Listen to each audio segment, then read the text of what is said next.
রাবিয়া না? কেমন আছিস রাবিয়া? ভালো আছি। কতদিন পর তোর লগে দেখা হইলো। মা গো মা, তুই কেমন আছোস? আলহামদুলিল্লাহ ভালো আছি। তোর সাথে উনি কে? আমার জামাই। আর এটা হলো আমাগো মাইয়া। মাশাআল্লাহ, খুবই ভালো লাগলো তোর শেষ পর্যন্ত যে বিয়ে হয়েছে। তোর সাথে যে ঘটনা ঘটছে আমরা তো ভাবছি তোর কোনোদিন বিয়েই হইব না। আচ্ছা ঠিক আছে, আজকে তাহলে যাই, পরে আবার দেখা হইব না। ঠিক আছে। দাঁড়াও, যাই মানে? রাবেয়া, তোমার লোকে কি ঘটনা ঘটছে?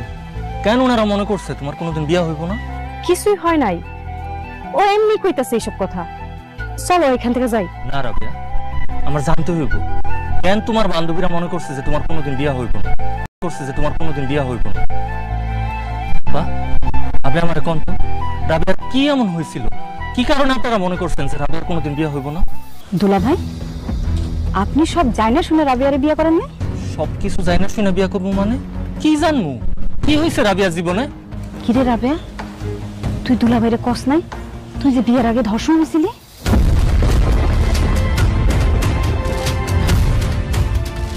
রাবেয়া, উনি এসব কি কইতাছে?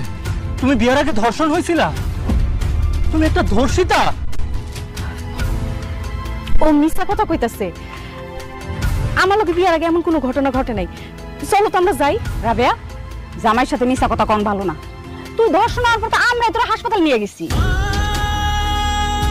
আল্লাহ রে আল্লাহ, তোর যে অবস্থা হয়েছিল আমরা তো সবাই ভাবছি তুই বাঁচবি না। তোর আব্বা কান্নাকাটি কইরা গ্রামের সবার কাছে তোর চিকিৎসা করার মতো টাকাই ছিল না তোর আব্বার কাছে। পরে আমার চাচায় তোর চিকিৎসা করার টাকা দিছে।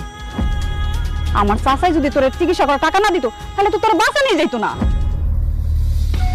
কি ব্যাপার, তুমি এখন চুপ করে আছো কেন? আমরা সত্যি করে কও, তুমি কি আসলে ধর্ষণ হয়েছিলা? কইলাম তো ও মিথ্যা কথা কইতাছে। তুমি ওর কথা বিশ্বাস করো না। চলো তো এখান থেকে, চলো।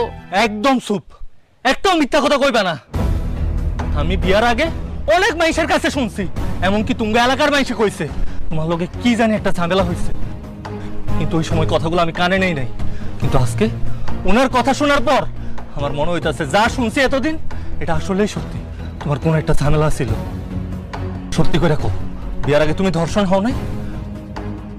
সত্যি করে কও, চুপ করে থাকবা না। তাইলে তুমি আমার মায়ের মাথায় হাত দিয়া কও যে বিয়ার আগে তুমি ধর্ষণ হও নাই, তুমি ধর্ষিতা না। কি হইলো রাবেয়া, চুপ করে আসো কেন? কথা কও, কও যে তোমার ধর্ষণ হয় নাই। আমার মাইয়ার মাথায় হাত রাখা আমি আর মিথ্যা কথা কইতে পারবো না। সুলেখা সত্যি কইতাছে, আমি বিয়ার আগে ধর্ষণ হয়েছিলাম। আমি একজন ধর্ষিতা নারী।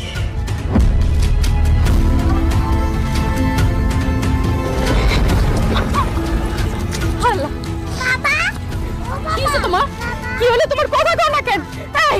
এই কথা কও।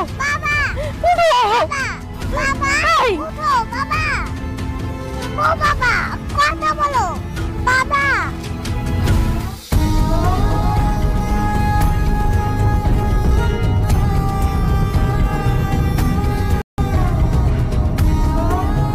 কামাল, তুই বৌমার লয়ে ঘুরতে গেলি, হঠাৎ করে ফিরে আসলি, কি হয়েছে? কামাল, তুই কাঁদতেছিস কেন? কি হয়েছে? মা, আমার অনেক বড় সর্বনাশ হয়ে গেছে। আমার এই মুখ আমি আর কাউরে দেখাইতে পারব না। রাস্তায় বাইরে এলে মানুষ আমার সিসি করবো, জুতা বিড়া করবো। কি করছ তুই? রাস্তায় বাইরে কেমন তোর মানুষ সিসি করবো, জুতা মারবো, আমি তো বুঝতেছি না। কারণ কারণ আমার বউ একটা ধর্ষিতা। একটা ধর্ষিতা মেয়ে নিয়ে আমি সংসার করতেছি। খবরদার কামাল, তুই আমার বৌমারে নিয়ে একদম বাজে কথা বলবি না। তোরে কে বলছে আর বৌমা দর্শিতা? আজকে রাস্তা দিয়ে আসার সময় ওর এক বান্ধবীর সাথে দেখা হয়েছিল। ওর বান্ধবীর কাছ থেকেই জানতে পারি ওর ধর্ষণ হয়েছিল। ধর্ষিত হইয়া হাসপাতালে মরার মতো অবস্থা হয়েছিল। মা, আচ্ছা মা, আমার একটা কথা কও তো, তুমি আমার এত বড় একটা সর্বনাশ কেন করলা? আমার জীবনটা কেন নষ্ট করে দিলা মা? দুনিয়ায় কি আর কোনো মায়া ছিল না? এমন একটা ধর্ষিতা মায়ার লগে তুমি কেন আমার বিয়া দিলা? এই বান্দির বাচ্চা বান্দি, তুই যে বিয়ার আগে ধর্ষণ হইছস, তুই ধর্ষিতা ছিলি, তুই কস্তাই কেন নাম করে? হ্যাঁ আম্মা, আমি এই বিয়া করতে চাই নাই। আমার আব্বা আম্মা আমারে জোর করে বিয়া দিছে। বিশ্বাস করেন, আমি বিয়ার আগে আপনাদের সব সত্যি কথা কইয়া দিতে চাইছিলাম, কিন্তু আমার আব্বা আম্মা কইছে আমি যদি আপনাদের সত্যিটা কইয়া দেই তাইলে তারা বিষ খেয়ে মরে যাইব। আমার আব্বা আম্মা, পরিবারের লোকজন সবাই মিলে আমার জোর করে বিয়া দিছে। আর আমি আমার আব্বা আম্মার জীবন বাঁচাইতে গিয়েই এতদিন চুপ ছিলাম, আপনাদের কাছে কিছুই কই নাই। এই বান্দির বাচ্চা, তুই তোর বাপ মার জীবন বাঁচাইতে গিয়ে আমার পোলার জীবন নষ্ট করছস। তোর মতো একটা নষ্ট মাইয়া নিয়া আমার পোলা সংসার করছে। হায় আল্লাহ, এই কথা যদি আমার মাইয়ার জামাই জানে যে আমার পোলার বউ ধর্ষিতা, তাইলে তো আমার মাইয়ার সংসার ভাঙ্গা যাইবো। বাজান রে, ও বাজান, আত্মীয় স্বজন যদি জানে যে আমার পোলার বউ ধর্ষিতা, তাইলে আমরা কেমনে মুখ দেখাবো? আমার মান সম্মান তো সব শেষ হয়ে যাইবো গা। এখন কি করবো রে বাজান? ওই ক আমারে কে তোর দর্শন করছে? হক, তোরে কেন দর্শন করছে তুই কহ। না না না, এটা আমি কইতে পারবো না। তোর কইতে হইব, আমার জানতে হইব যে কে তোর ধর্ষণ করছে। আল্লাহ দোহাই লাগে, তুমি এই কথা আমার জিগায়ও না। আমি কইতে পারবো না কে আমার এত বড় সর্বনাশ করছে। তোরা তো লাগবো না 12 বাতারি। তুই যে বিয়ার আগে 12 বেড়ার লাগে প্রেম করছিলি, তোর এই প্রেমিকটা তোর দর্শন করছে। আম্মা বিশ্বাস করে, বিয়ার আগে আমি কোনো প্রেম প্রীতি করি নাই। আমার কোনো প্রেমিক আমার এত বড় সর্বনাশ করে নাই। তাইলে তোর কইতে সমস্যা কি?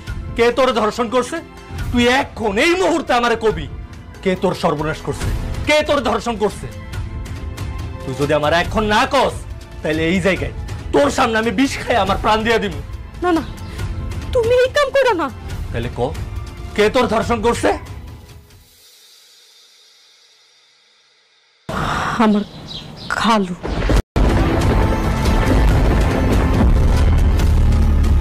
আমার আপন খালু আমার সর্বনাশ করছে। আমার খালু আমার ধর্ষণ করছে।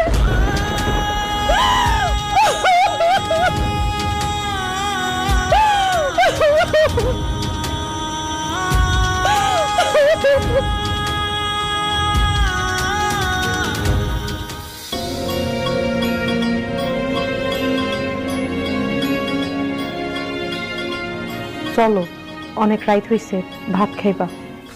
খামু, আমার একটু বিষ আইনা দে, আমি বিষ খাইয়া মরে যাই। তুমি এসব কি কইতাছো? তুমি বিষ খেয়ে মরবা কেন? আরেকটা মানুষ আমার বউয়ের শরীর দেখছে, আরেকটা মানুষ আমার বউয়ের শরীর স্পর্শ করছে, এইসব আমি সহ্য করতে পারতাছি না। এর থেকে মরে যাওয়া অনেক ভালো। এই নষ্টা, এই কলঙ্কিনী, তোর এই নষ্ট শরীর নিয়ে, নষ্ট জীবন নিয়ে তুই আমার বিয়ে, আমার এত সুন্দর জীবনটা কেন নষ্ট করলি?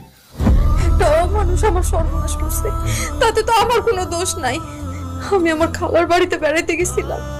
আমার খালা একটা কাজে পাশের বাড়িতে গেছিল, আর আমি ঘুমাইছিলাম।